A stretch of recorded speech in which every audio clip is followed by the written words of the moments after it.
سيدنا ومولانا محمد وعلى آل سيدنا ومولانا محمد صلى الله عليه وسلم.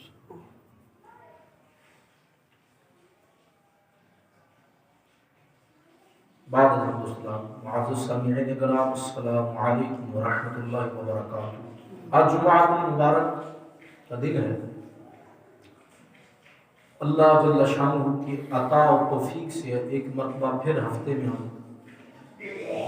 اللہ نے یہ عید سعید عطا فرمائی اور مسلمانوں کے لیے ایک عظیم دن اپنے حبیب کے صدقے عطا فرمایا. اور الحمدللہ ہر جمعہ کو ہم بیٹھتے ہیں، کلام سنتے اور نماز با جماعت کی سعادت پاتے ہیں اور خوش نصیب آپس میں اللہ کی رضا کے لیے ملاقات کرتے ہیں. یہ حدیث پاک میں آتا ہے، رسول اللہ فرماتے ہیں جب دو مسلمان بھائی آپس میں ملتے ہیں اللہ کی رضا کے لیے، دونوں کے ہاتھ چھوڑنے سے پہلے، جدا ہونے سے پہلے اللہ دونوں کی کامل مغفرت فرماتے ہیں. تو یہ الحمدللہ ایسا عظیم موقع ہے. اور یہ اس کے فضائل کی کیا کہنے، انشاءاللہ وہ بھی میں عرض کرتا ہوں. یہ جو آیت میں نے خطبہ میں پڑھی، ان اللہ و ملائکتہ یصلون علی النبی یا ایھا الذین آمنوا صلوا علیہ وسلموا تسلیما. امام سخاوی رحمۃ اللہ تعالی علیہ فرماتے ہیں کہ رب جل شانہ فرماتا ہے کہ اے آدم کی اولاد، میں اور میرے فرشتے آسمانوں پر درود پڑھتے ہیں، حبیب پر رحمت فرماتے ہیں، اور آسمانوں پر سدرۃ المنتہا و عرش معلیٰ تک اور بیت محبوب کریم صلی اللہ علیہ وسلم کے درود کی صورت میں چرچے ہوتے ہیں. تو یا ایھا الذین آمنوا صلوا علیہ وسلموا تسلیما، رب اور اس کے فرشتے تو چرچا فرما ہی رہے ہیں.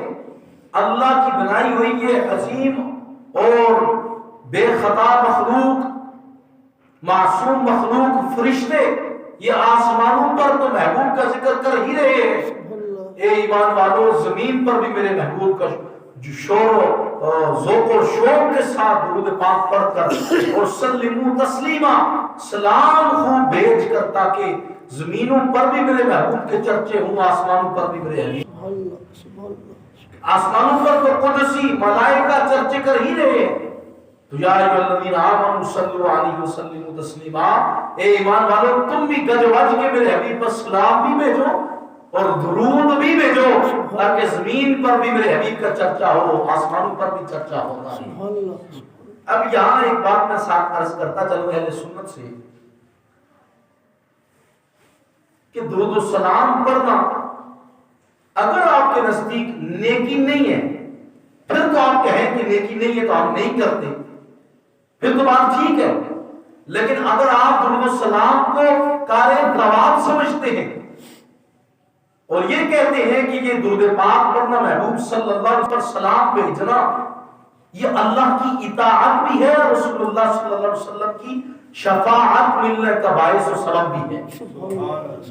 تو پھر میں تم سے دست بستہ عرض کروں گا کہ سنیو، اللہ کے حبیب صلی اللہ علیہ وسلم کے سلام کے واسطے جہاں جس مسجد میں جمعہ پڑھو وہاں بعد از نماز جمعہ صلاۃ السلام کے لیے 5 منٹ دے دیا کرو. جب کار ثواب ہے اور دل کے اندر محبت مصطفیٰ کو بڑھانے کا ایک مجرد عمل ہے، اور اگر امام فاضل بریلوی رحمۃ اللہ تعالی علیہ کا کلام ہو مصطفیٰ جان رحمت اور دل کے اندر محبت مصطفیٰ نہ بڑھے، ہو ہی نہیں سکتا. یا تو وہ دل مردہ ہے یا تو سننے والے کی کام ہی نہیں کیا. مصطفیٰ جان رحمت میں لاکھوں سلام، شمع بز میں ہدایت میں لاکھوں سلام ہے. یہ اعلیٰ حضرت رحمۃ اللہ علیہ کو اللہ نے خصوصیت عطا فرمائی. میں ایک شخص کی افریقن ہے، وہ اس کی ویڈیو میں نے دیکھی، ہے تو حبشی سیاہ فام بلالی کلر، لیکن اردو سے نہیں آتی. لیکن اللہ کے حبیب صلی اللہ علیہ وسلم کے عظیم عاشق امام احمد رضا کا سلام وہ اردو میں بڑے ذوق و شوق سے پڑھتا. تو یہ آفاقیت اور یہ مقبولیت اللہ کے حبیب صلی اللہ علیہ وسلم کے اس عاشق امام احمد رضا کے سلام کو اللہ نے عطا فرمائی. تو جمعے کے بعد 5 منٹ نکال کے رسول اللہ پر اجتماعی سلام پڑھنے کی بڑی برکات اللہ نصیب فرمائے۔ تو جمعے کا اجتماع جو ہے اس پر یعنی کہ اللہ نے ہمیں سعادت توفیق بخشی ہے کہ ہر جمعہ دی ہوتی ہے، اور یہ عظیم موقع ہے کہ باقی تو ہم معطل کرتے ہیں تو اشتہارات چھپا کے آگے پیچھے دینے پڑتے ہیں، وہ کال پہ، وہ نیٹ پہ، سوشل میڈیا کے پلیٹ فارم سے اور دیگر ذرائع استعمال کر کے لوگوں تک پیغام پہنچانا پڑتا ہے کہ جی آج اجتماع ہوگا، آپ نے تشریف لانا ہے، یا پہلے میسیجز کیے جاتے ہیں جی آج اجتماع ہوگا، گاڑی روانہ ہوگی، یا آج اجتماع ہوگا یہاں پہ آپ تشریف لائیں، فلاں 11ویں شریف کی محفل ہے، 12ویں شریف کی محفل ہے، معراج شریف کی محفل ہے، جناب والا شب برات کی محفل ہے، شب معراج کی محفل ہے وغیرہ۔ تو لوگوں تک تشہیر کر کے ابلاغ کر کے یہ جناب والا پہنچایا جاتا ہے مختلف ذرائع ابلاغ سے، لیکن جمعہ کا دن یہ ہے کہ اللہ کے حبیب صلی اللہ علیہ وسلم کے صدقے میں خطیب کو کسی قسم کی تقریر، کسی قسم کے اعلانات، کسی قسم کی تشہیر، کسی قسم کے جناب والا سوشل میڈیا کے پلیٹ فارم ذرائع ابلاغ استعمال کرنے کی حاجت ہی نہیں پڑتی۔ اللہ کے رسول نے 1400 سال پہلے یہ اہتمام فرما دیا۔ رب کا قرآن 1400 سال پہلے اللہ نے اپنے حبیب صلی اللہ علیہ وسلم کی امت کے خطبات کے لیے انعام فرما دیا۔ یا ایھا الذین آمنوا اذا نودی للصلاۃ من یوم الجمعہ فاسعوا الی ذکر اللہ وذروا البیع۔ 1400 سال پہلے یہ اہتمام فرما دیا۔ اور اتنی خوش بختی ہے کہ جو جمعے والے دن یعنی خطیب کی کیسی خوش قسمتی ہے، سامعین کی کیسی خوش قسمتی ہے کہ سننے والے عام پبلک، عام انسان تو ہے ہی ہے، لیکن اللہ کے معصوم عن الخطا فرشتے بھی جمعے کی تقریر سننے آتے ہیں کہ جیسے قربانی پر وہ اونٹ کرنے کا صدقہ ثواب لکھا جاتا ہے۔ پھر جو دوسرا نمازی آتا ہے اس کے ہاتھ میں گائے کا ثواب لکھا جاتا ہے کہ اس نے گائے اللہ کی راہ میں قربان کی ہے۔ پھر جو تیسرا آتا ہے اس کے ہاتھ میں مینڈے کا ثواب لکھا جاتا ہے کہ اس نے مینڈا اللہ کی راہ میں قربان کیا ہے۔ اور پھر جو چوتھا آتا ہے اس کے ہاتھ میں جناب مرغے کا ثواب لکھا جاتا ہے۔ پھر پانچواں جو آتا ہے اس کے ہاتھ میں انڈے کا ثواب لکھا جاتا ہے کہ اس نے انڈا اللہ کی راہ میں صدقہ کیا۔ پھر فرشتے جب امام آ جاتا ہے تو فرشتے اپنے دفاتر اپنا رجسٹر بند کر دیتے ہیں، جب خطبہ شروع ہو جاتا ہے وہ خطبہ سننے کے لیے آ کر صفوں میں بیٹھ جاتے ہیں۔ یعنی کتنی عظمت والا دن ہے کہ اس دن کے اندر ہماری خوش قسمتی کہ ہم تو آتے ہی آتے ہیں، لیکن یہ وہ عظمت والا دن ہے کہ اس دن اللہ کے معصوم فرشتے بھی آ کر خطبہ سنتے ہیں۔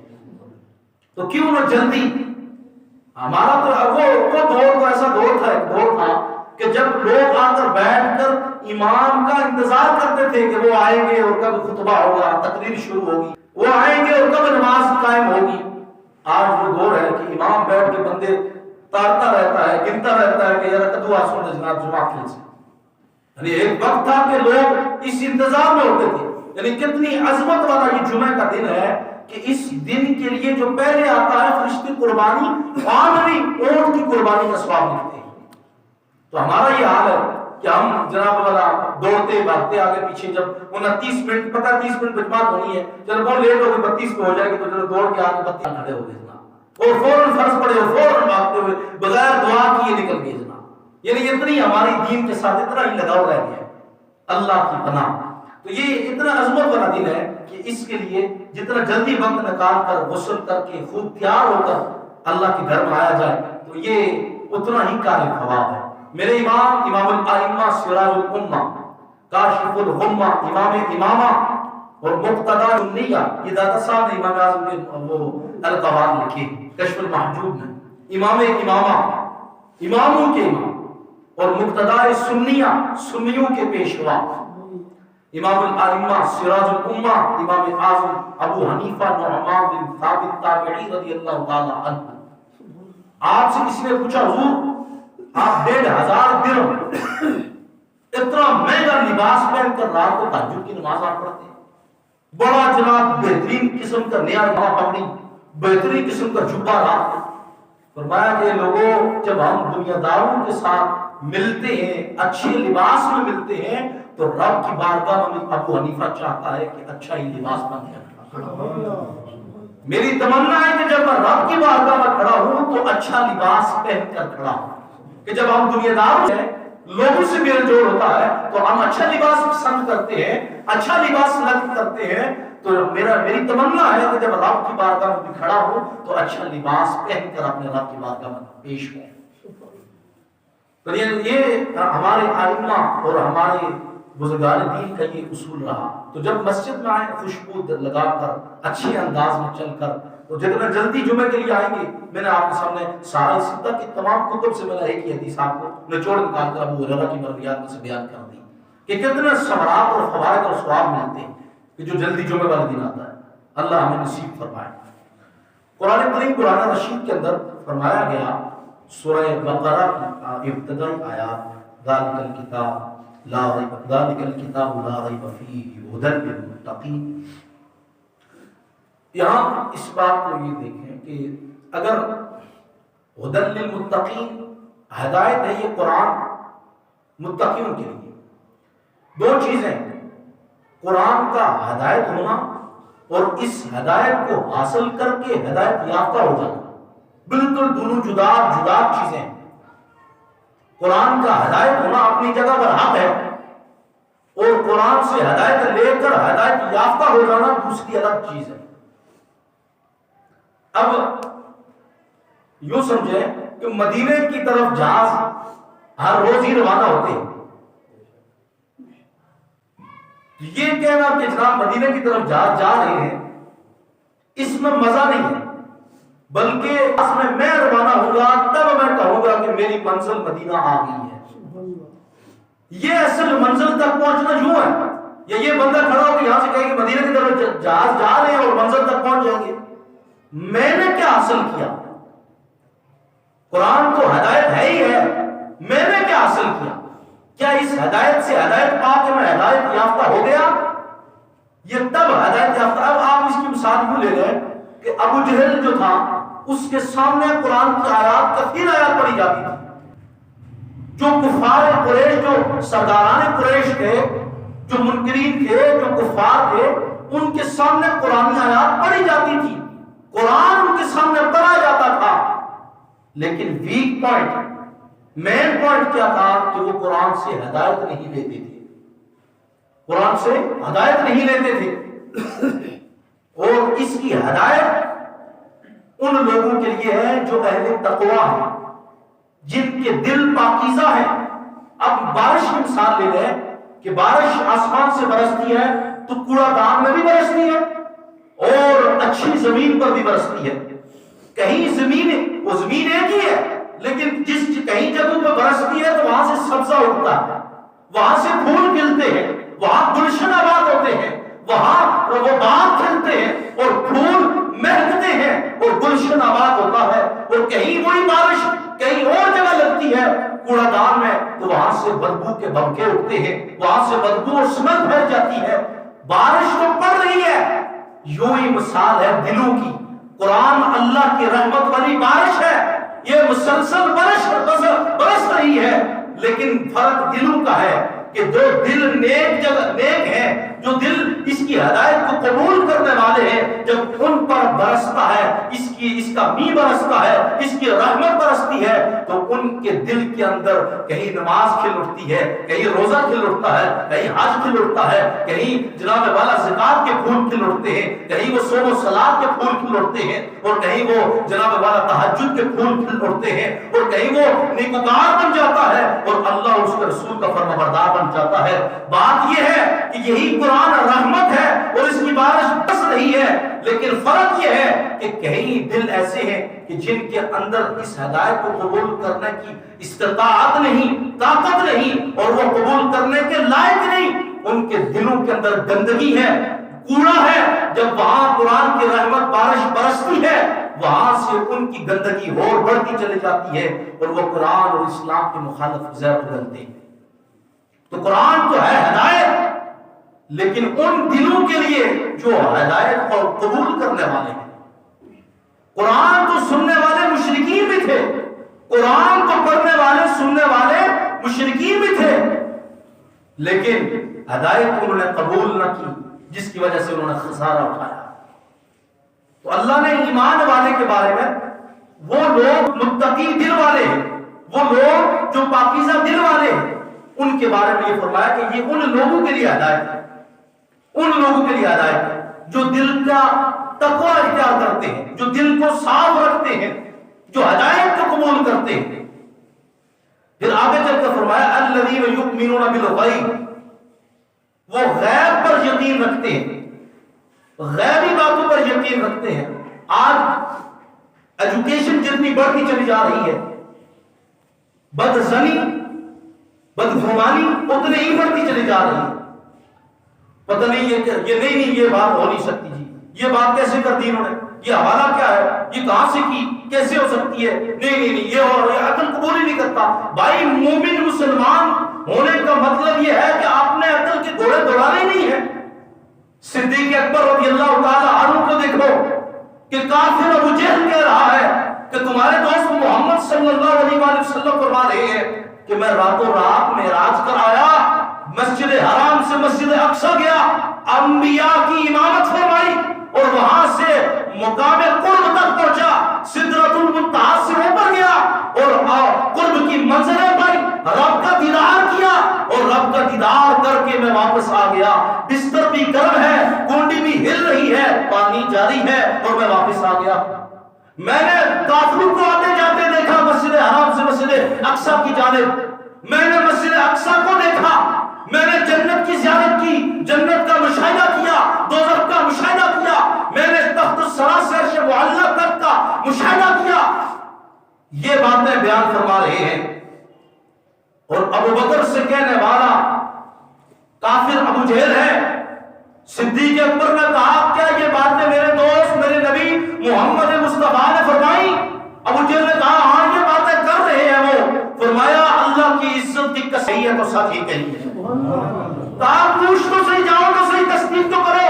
کہا جب تو نے کہہ دیا کہ محبوب نے کہا ہے تو تصدیق کی حالت نہیں۔ جب حضور کا فرمان آ گیا تو گردن میری جھک گئی کہ محبوب کا فرمان ہے۔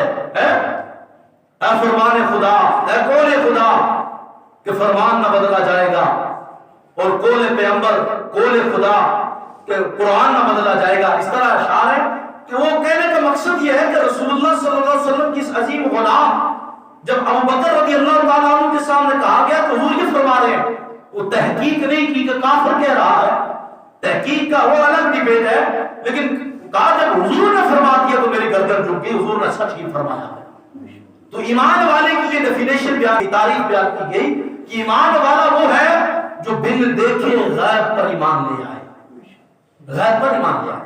اور پھر فرمایا وَيُقِيمُونَ الصَّلَاةَ، اور وہ لوگ نماز قائم کرتے ہیں، نماز قائم کرتے ہیں، نماز کی اہمیت کو سمجھتے ہیں، نماز کی حساسیت کو سمجھتے ہیں کہ نماز اپنی احساسی ذمہ داری ہوگی تو وہ بندہ نماز کی ادائیگی کا مکمل جو ہے اس کو خیال رہے گا کہ میں نے یہ اللہ کا فرض مجھ پر ہے، میں نے یہ ادا کرنا ہے۔ اب جب احساسی ذمہ داری ہوگی تو وہ اس چیز کی طرف مائل ہوگا۔ جب رب جل شانہ کا وہ فرمان قبول کرے گا دل کے اندر اور اپنے دل کو تقویٰ کی روشنی سے منور کرے گا تو اللہ اسے صوم و صلات کا پابند فرما دے گا۔ یعنی آج تو دور ایسا ہے کہ لوگ کہتے ہیں ہم پڑھے لکھے ہیں، ہم معاشرے کے اچھے فرد ہیں، لیکن اللہ اکبر، حضرت فضیل بن عیاض رضی اللہ تعالیٰ عنہ کا واقعہ ہے کہ آپ ڈاکو تھے، پہلے چور ڈاکو تھے۔ آپ کے بارے میں مشہور تھا کہ اس راستے سے قافلے سفر نہیں کرتے تھے، لوگ ڈرتے تھے کہ یہاں فضیل نامی ڈاکو رہتا ہے۔ اور میں آپ کو حیرت کی بات بتاؤں کہ حضرت فضیل بن عیاض رضی اللہ تعالیٰ عنہ جو گینگ بنائی ہوئی تھی نا، جو ڈاکو کی جماعت 10 بندوں پر مشتمل تھی، وہ جماعت آپ دے کہ میری اس ڈاکو کی جماعت میں وہی بندہ داخل ہوگا جو 5 وقت کی نماز باجماعت کا پابند ہوگا۔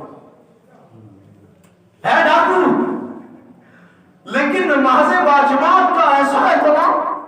ایک بزرگ رحمۃ اللہ علیہ ان کا ہمیں واقعہ ملتا ہے، وہ کہتے ہیں میں اس فضیل کے علاقے سے گزر رہا تھا تو میرے پاس بہت زیادہ مال تھا، درہم و دینار تھے، تو میں نے سوچا کہ اگر میں یہاں سے رات کو گزرا میرے قافلے والے جو ان کے ساتھ تو یہ تو انہوں نے حملہ کر دینا فضیل کے لوگوں نے، تو یہ سارا مال لوٹ لیں گے۔ وہ بزرگ کہتے ہیں کہ میں ایک طرف نکل گیا صحرا کی طرف، وہاں جا کر بیابان سنسان علاقہ، میں وہاں جا کر میں نے ایک بزرگ کو بیٹھے ہوئے دیکھا، وہ بیٹھ کر وہاں کیا کر رہے ہیں، ایک چادر بچھی ہوئی ہے صحرا ریت پر، اور اس کے اوپر وہ بیٹھے ہوئے، مجھے یوں محسوس ہوا کہ نماز کے بعد وہ تسبیح ادا کر رہے ہیں۔ میں جب قریب پہنچا تو ایسا ہی تھا، وہ نماز کے بعد تسبیح ادا کر پڑھ رہے تھے، اپنا وظائف کر رہے تھے۔ میں نے اس بزرگ سے کہا کہ حضور یہاں کچھ ڈاکو میں آگے، تو رات گزر جائے تو میں صبح آپ سے یہ رقم لے لوں گا، تو آپ مجھے وہ رقم دے دیجئے گا، جب قافلہ صبح روانہ ہوگا دن دیہڑے، رات کو قافلہ لوٹ لیتے گا۔ تو انہوں نے کہا ٹھیک ہے مجھے رقم دے دو۔ وہ بزرگ کہتے ہیں میں رقم دے کر واپس جب قافلے والوں کے پاس پہنچا، وہاں جا کر دیکھا جو مجھے شک تھا وہی ہوا، جا کر دیکھتا کیا ہو کہ سارے لوگ رو رہے ہیں اور جناب والا وہ آہو وزاری کر رہے ہیں، یعنی قافلہ سارا لٹ چکا تھا۔ میں نے جب دیکھا کہ قافلہ لٹ چکا ہے، اب میں واپس ہوا اور اس بیابان جنگل صحرا کی طرف میں جا کر جب وہاں پہنچا تو دیکھتا کیا ہوں کہ ڈاکوں کی ایک کثیر جماعت ہے، اور ایک بزرگ جن کو میں رقم اپنی دے کر آیا تھا، وہی بزرگ ان اپنے ڈاکوں کو اپنا وہ مال تقسیم کر رہے ہیں، آدھا آدھا کر کے وہ بزرگ دے رہے ہیں۔ کہا یہ کون بندہ کون ہے؟ کہا یہ ہمارے سردار فضیل بن ایاز ہیں۔ میں نے تو سمجھا یہ نمازی آدمی ہے، میں نے تو سمجھا یہ پرہیزگار اور اوراد و وظائف کرنے والا نیک بزرگ ہے، میں اس سے دھوکہ کھا گیا۔ تو آپ رحمۃ اللہ علیہ نے فرمایا اے نادان، تم نے ہم پر اعتماد کیا اور ہمیں اپنی رقم دے کر گئے، خدا کی قسم ہے فضیل اپنے رب پر اعتماد کرتا ہے، تمہاری رقم یہ رکھی ہے ارادہ کر کے، جہاں سے یہ مال لوٹ کر لائے ہیں وہ مال الگ ہے، لیکن یہ جو رقم ہے یہ رقم تمہاری میرے پاس امانت تھی، ہم امانت میں خیانت نہیں کرتے۔ اس دور کے ڈاکو بھی ایسے تھے، سفیان ثوری کا دور تھا اور حضرت رابعہ بصریہ کا دور تھا، یہ ان کے دور کے بزرگ ہیں۔ اور پھر توبہ کیسے کیا، مختصر آخری بات کی طرف آ جاتا ہوں، یعنی نماز کی اہمیت تھی نا، یقیمون الصلاۃ کی نماز پڑھتے ہیں، ان کے ایسے لوگوں کو دلوں کو اللہ تعالیٰ بدی سے پاک کر دیتا ہے۔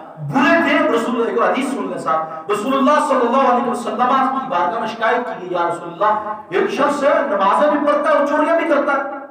حضور صلی اللہ علیہ وسلم نے فرمایا اسے رہنے دو، نماز عنقریب اسے چوریاں چھڑا دے۔